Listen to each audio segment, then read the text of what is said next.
Vacilfrutta, Adriatica, la Valle dei Sapori, Acqua Marina, l'arte del buon gusto. A Vacil di Breda, Treviso. Bentrovati al meteo. Con il maltempo dello scorso weekend l'estate ha subito una battuta d'arresto ed è pure caduta la prima neve sulle nostre montagne sopra i 2000 metri. Nella giornata di martedì 10 settembre tuttavia ci sarà il sole a farci compagnia. Nel dettaglio sul Veneto il tempo sarà stabile e soleggiato e il cielo si presenterà al massimo poco nuvoloso.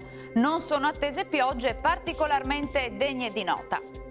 Clima più fresco con temperature minime comprese tra i 10 e i 17 gradi, massime oscillanti invece tra i 22 e i 25 gradi.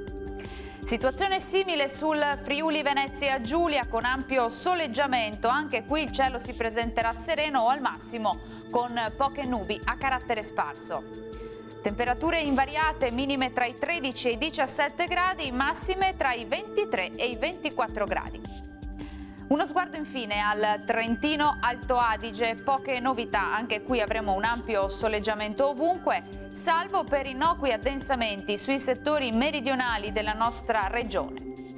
Temperature minime tra 10 e 11 gradi, massime sui 24 gradi.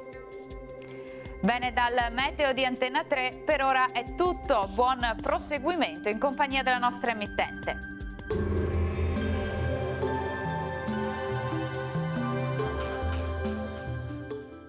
Vacilfrutta, Adriatica, la Valle dei Sapori, Acqua Marina, l'arte del buon gusto. A Vacil di Breda, Treviso.